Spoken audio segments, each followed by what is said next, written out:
تو اور وہ انتقاماً پھر جو ہے وہ انسان پر سوار ہو جاتے ہیں اس سے بدلہ لینے کے لیے. یا اسی طریقے سے ہمارے سماج میں جو ایک خاص جیسے چشمے ہیں، پانی کی جگہ ہیں، اور خاص طور پہ یہاں میں نصیحت بھی کروں گا کہ ان چیزوں میں ہمیں زیادہ احتیاط بھی کرنا چاہیے.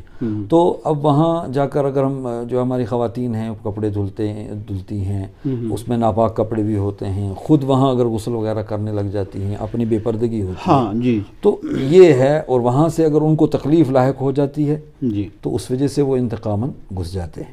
ڈاکٹر صاحب ایک چیز جاننا چاہوں گا جی کہ انسان، جیسے آپ نے فرمایا انسان ان کو دیکھ نہیں سکتا ہے، تو انسان جو بھی کوئی عمل کرتا ہے جس سے ان کو تکلیف ہو وہ انجانے میں ہوتا ہے. جی جی تو کیا ان کو اتنی سوجھ بوجھ اللہ تعالیٰ کی طرف سے نہیں ہوتی ہے کہ چلو جی ایک انسان نے انجانے میں ایسا کر دیا تو اس کو یہ بہت سخت سزا دیتے ہیں؟ جی جی جی. جیسے ہم نے کئی عورتوں کو ایسے دیکھا ہے جی کہ اب ہم وہ بولتی ہیں بعد میں جب آپ جیسے کسی عالم کے سامنے پیش کیا جاتا ہے تو پھر بولتی ہیں نہیں جی اس کو میں کبھی نہیں معاف کروں گا، اس کو میں مار کے ہی چھوڑوں گا، اس نے میرے ساتھ یہ کیا ہے، زیادتی کی ہے، جی میں کھانا کھا رہا تھا اس نے اس میں گندگی ڈال دی یا کچھ. تو جان بوجھ کے اس نے گندگی نہیں ڈالی ہوتی ہے، اس کو پتہ بھی نہیں ہوتا ہے کہ میں کیا کر رہا ہوں یا کیا کر رہی ہوں. تو اس کا انتقام اتنا سخت یہ اللہ کی مخلوق انسان سے لینا شروع کر دیتی ہے. تو کیا یہ کامن سینس یا ایسا کچھ ان کے پاس نہیں ہوتا ہے؟ جہاں تک مطلب یہ ظاہر بات ہے میں یہ اپنے تجربے ہی کی بات آپ سے شیئر کر سکتا ہوں اس تعلق سے، چونکہ دوسرا سوال آپ کا آئے گا کہ انسانی ناطے سے جو غلطیاں ہوتی ہیں اس پہ میں دوسرے نقطے پہ آؤں گا.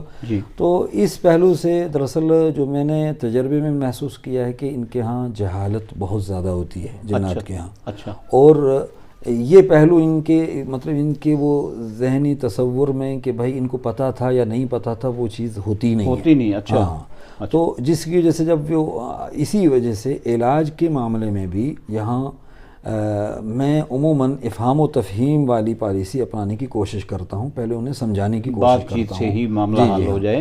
اور الحمدللہ اس میں بہت حد تک اللہ کے فضل و کرم سے کامیابی ملتی ہے. اس میں بعض معالجین جو ہیں جو غیر شرعی طریقہ بھی اختیار کرتے ہیں علاج میں، اور لیکن ساتھ ہی ساتھ خواہ مخواہ کی بلا وجہ کی جو سختیاں شروع کر دیتے ہیں، اور جس سختی کا خمیازہ جو خود مریض کو بھی بھگتنا پڑ جاتا ہے، اس کا نقصان ہو جاتا ہے بہت بار. اور جبکہ وہ چیز سائیڈ ہو چکی ہوتی ہے. دو قسم کے نقصان ہم دیکھتے ہیں سماج میں. جی جی. ایک تو یہ اس قسم کی زبردستی کی جاتی ہے جنات کے ساتھ کہ وہ اور زیادہ اریٹیٹ ہوتے ہیں. جی جی جی. ہاں. اور دوسرا وہ انسان جو آلریڈی پریشان ہے اس کو کہا جاتا ہے نہیں جی آپ صرف کالے رنگ کا ہی ہنڈو لاؤ یا کالے رنگ کا مرغا لاؤ یا اتنے پیڑے مکھن کے سفید لاؤ تو تب یہ ہوگا.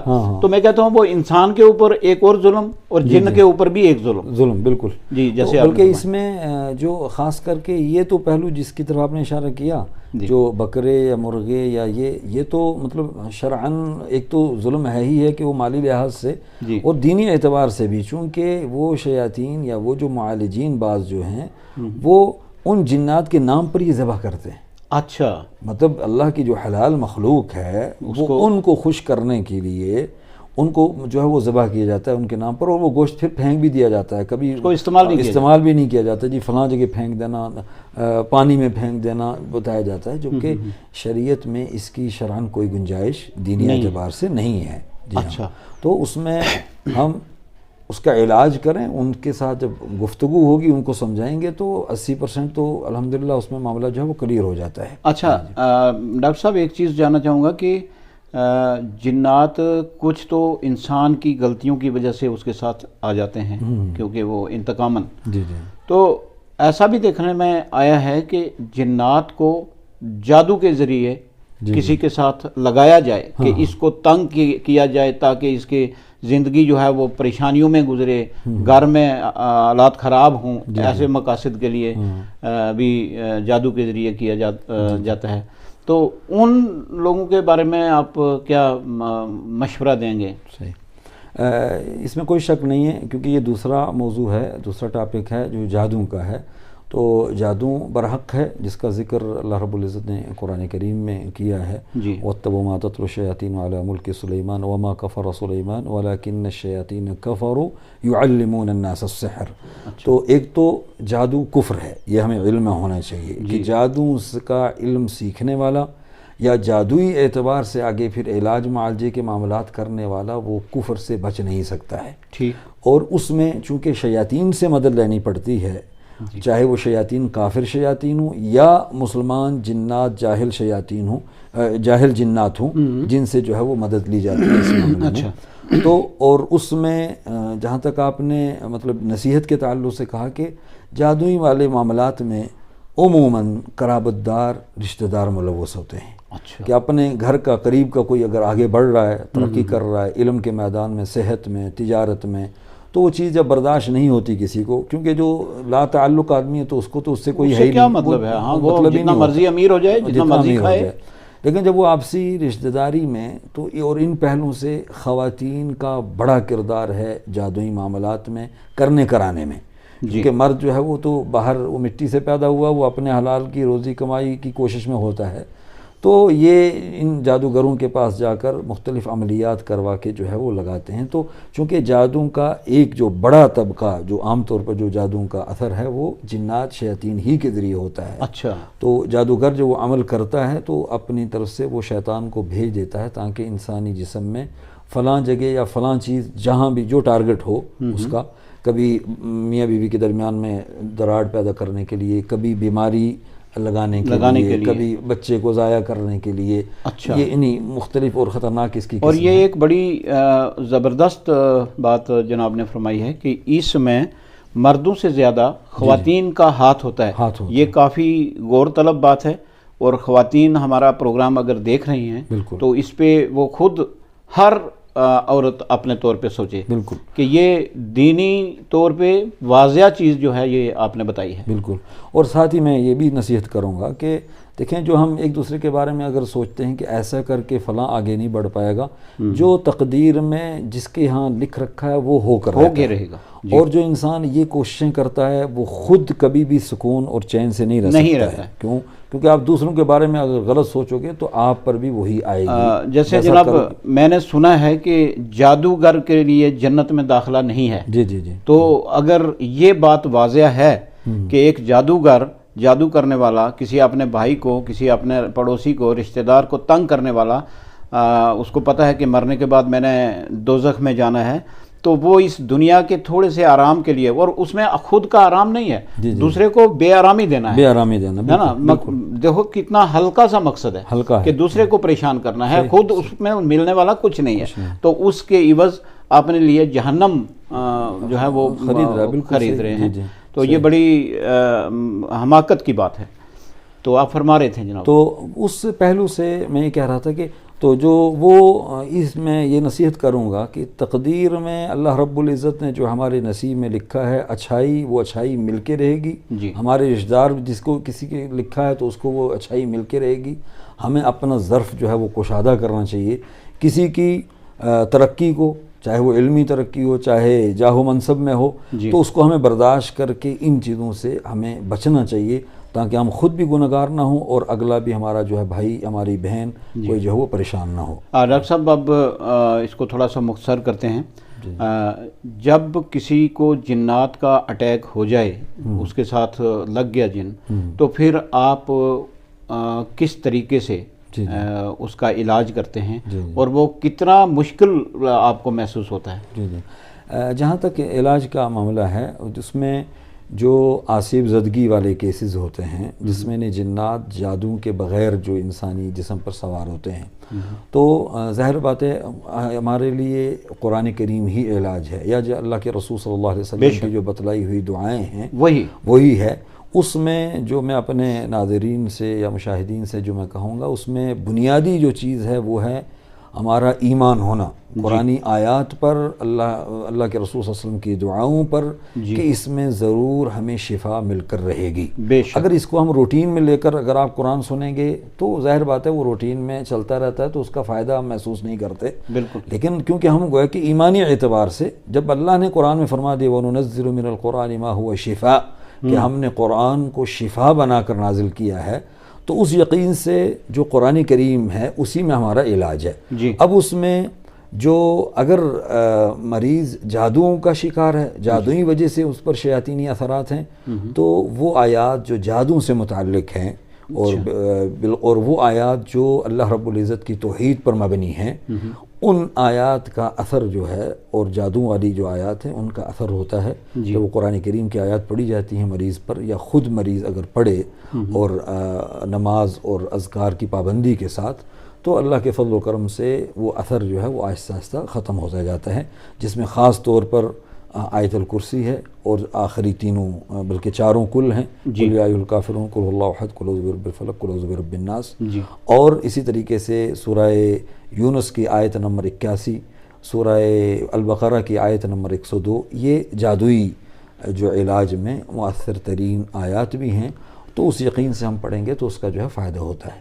ڈاکٹر صاحب اچھا، اور جو آصف زدگی کی وجہ سے جو حملے ہوتے ہیں انسان پر، مطلب جس میں جادو نہیں ہوتا، تو اس پر بھی جو جس پر رب کی توحید سے متعلق جو آیات ہیں، تو اور اسی طریقے سے وہ آیات جن میں جنات کا ذکر ہے، جیسے سورہ جن ہے پوری کی پوری سورہ، اور سورہ احقاف میں کچھ آیات ہیں، سورہ الاعراف میں کچھ آیات ہیں، تو وہ آیات جو ہے جب پڑھی جاتی ہیں تو اس کا اثر ہوتا ہے جنات پر، وہ جو چھوڑنے پر مجبور ہوتے ہیں، اور یا سامنے آ کر وہ اپنی کریں گے کہ کیوں نام بتاتے ہیں یا کیوں ہم آئے ہیں، تو اس اعتبار سے اس سے جو ہے وہ سمجھوتا یا افہام و تفہیم کے ذریعے اس مسئلے کو حل کیا جا سکتا ہے۔ یہ جو اس کا آپ نے علاج بتایا، ایک تو آپ نے خود علاج کیا، اس کے بعد اس مریض کے لیے آپ نے ہدایت کی کہ ان آیات کا وہ ورد کرتا رہے، تو اس کے اوپر یہ اثار دوبارہ آنے کے کم امکان ہیں۔ بالکل، اور اس میں پانی وغیرہ دم کر کے آئندہ استعمال کے لیے دیا جاتا ہے۔ ہاں، اس میں مطلب جو مختلف جو چیزیں ہیں، کچھ چیزوں کا ذکر جو احادیث میں بھی ہمیں ملتا ہے، جیسے کلونجی ہے کہ اس میں اللہ کے رسول کی حدیث ہے کہ اس میں شفا ہے موت کے علاوہ ہر چیز کا، اسی طریقے سے شہد ہے، اس کی شفا کا ذکر قرآن میں آیا ہے، تو اور بیری کے پتے ہیں، وہ 7 پتے پانی میں ڈال کر اگر مطلب غسلائے جائیں تو اس کا بھی فائدہ ہوتا ہے۔ اچھا، تو کچھ یہ اشیاء پانی میں ڈال کے اس پانی سے غسل کروایا جائے، اور اگر معدے کی بیماری یا اس طرح کا تعلق ہو روحانی اعتبار سے تو وہ پینے میں بھی اس کا بھی فائدہ ہوتا ہے، بیری کے پتوں والا پانی، اچھا جو ہے اس کا فائدہ۔ کچھ جو ہیں وہ چیزیں ہیں، وہ اذکار ہیں جیسے میں نے پہلے ذکر کیا، تو ان چیزوں کا جو جن کا ذکر حدیث میں یا قرآن کریم میں آیا اس کے کا بھی فائدہ الحمدللہ ملتا ہے ان چیزوں کا، یا اگر تجربے میں بھی کبھی کبھار معالج جو ہے کسی چیز کو تجربے کے طور پر یوز کرتا ہے، نہیں اللہ کی جو یہ حلال چیزیں ہیں ان میں سے کوئی چیز کہ یہ کھلانے سے، تو اگر وہ کرتا ہے اور اس میں شرعی کوئی قباحت نہیں ہے تو اس سے بھی علاج کا امکان ہے۔ تو ڈاکٹر صاحب کئی جگہ ہم نے دیکھا ہے کہ تعویذ وغیرہ بنا کے دیا جاتا ہے کہ یہ جی گلے میں بازو میں یا کسی طرح باندھو، یا تعویذ کو پانی میں گھول کے اس کو استعمال کرو، اس کے بارے میں آپ شرعی اعتبار سے کوئی رائے؟ تعویذ کی 2 قسمیں ہیں، ایک ہے قرآن کریم کی آیات سے جو تعویذ لکھا جاتا ہے، وہ اگر پانی میں گھول کر پلایا جائے تو اس میں سلف سے ہمارے جو اسلاف ہیں تابعین یا ان سے بعض اقوال جو ہے وہ ملتے ہیں، تو اس میں انشاءاللہ کوئی حرج نہیں ہے۔ لیکن تعویذ لٹکانا چاہے وہ مطلب قرآن کریم سے والی آیات ہی سے ہو، تو ایسی صورت میں یا دوسرے جو تعویذ ہوتے ہیں جس میں نمبرات والے یا خانے بنے ہوئے کچھ تعویذ بنائے جاتے ہیں، وہ تو سراسر ہیں ہی غلط ہیں۔ اچھا، مطلب وہ سراسر غلط ہیں، بالخصوص جب قرآنی آیات کو نمبرات میں بدل دیا جائے، جیسے بسم اللہ الرحمن الرحیم کو 786، سورہ یاسین کی بھی کچھ نمبرات لوگوں نے بنائے ہوئے ہیں، تو ان کو اس انداز سے تعویذ میں دینا یہ تو سراسر غلط ہے، اور اس کو نہ ہی لٹکایا جا سکتا ہے، نہ اس کو گولا کر پلایا جا سکتا ہے۔ البتہ اگر قرآنی آیات والے تعویذ کو پانی میں ملا کر اگر کوئی یوز کر رہا ہے تو اس کا سلف سے اس کا ثبوت جو ہے وہ ہمیں ملتا ہے۔ لیکن لٹکانے کے تعلق سے اللہ کے رسول صلی اللہ علیہ وسلم کی 2 حدیثیں ہیں کہ من تعلق تمیمۃ فلا اتم اللہ لہ، کہ جو تعویذ لٹکائے اللہ اس کی مراد پوری نہ کرے۔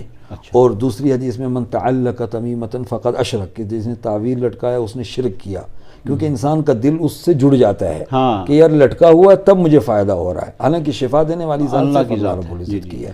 ڈاکٹر صاحب آخر میں جی جی ان نوجوانوں کے نام آپ سے ایک پیغام لینا چاہوں گا جو ان چیزوں کے شر سے پریشان ہوتے ہیں، اور وہ کیا کیا احتیاط کریں تاکہ یہ چیزیں ان کو چھیڑ چھاڑ نہ کر سکیں۔ اس پہلو سے سب سے پہلی جو میری نصیحت ہوگی کہ ہمیں اپنے جو تقدیر ہے اس پر ایمان رکھ کر ہمیں صبر اور استقامت والا مظاہرہ کرنا چاہیے جب پریشانی آئے، کیونکہ اس میں انسان بے صبرہ ہو کر خودکشی کی طرف جو ہے اس کا ذہن چلا جاتا ہے، اور بلکہ کبھی کبھار یہ جو اثرات ہوتے ہیں یہ انسان کو مجبور کرتے ہیں۔ تو اس میں سب سے پہلے کہ یہ ہے کہ انسان کا جب اللہ رب العزت کی طرف سے متعینہ تقدیر پر ہمارا ایمان ہو، اور ساتھ ہی ساتھ ہم جو ہے یہ عزم اور یہ یقین کریں کہ ہمیں اسی طریقے سے علاج کرنا ہے جو اللہ کے رسول صلی اللہ علیہ وسلم نے ہمیں بتلایا ہے، اور وہ قرآنی علاج ہے جو قرآنی آیات کے ذریعے اور اللہ کے رسول صلی اللہ علیہ وسلم کی بتلائی ہوئی جو دعائیں ہیں ان کے ذریعے۔ البتہ ان کا اثر اسی وقت ہوگا جب خود بندہ نماز کا پابند، قرآن کریم کی تلاوت کا لحاظ رکھنے والا، صبح شام کے اذکار یا نماز کے بعد کے اذکار، جب اس کا وہ پابند ہوگا اور ساتھ میں یہ علاجی چیزیں استعمال کرے گا تو یقیناً اللہ رب العزت اسے شفا یابی جو ہے وہ عطا کریں گے۔ اور جو ناجائز طریقے ہیں علاج کے، جس میں شیاطین سے مدد لینا یا اس انداز کے جو عملیات جو ہے وہ کرنا جس کا ثبوت انہیں قرآن اور حدیث میں نہیں ہے، تو اس سے ہمیں اپنے آپ کو جو ہے وہ بچانا چاہیے، اور ایسے لوگوں سے بھی بچنا چاہیے جو ایسا علاج کرتے ہیں۔ ڈاکٹر محمود احمد صاحب، آپ کا بہت بہت شکریہ، بہت اچھے باتیں آپ نے قرآن و سنت کی روشنی میں جنات سے اپنے آپ کو بچانے کے حوالے سے دی ہیں۔ بہت بہت شکریہ آپ کا۔ جزاکم اللہ خیر۔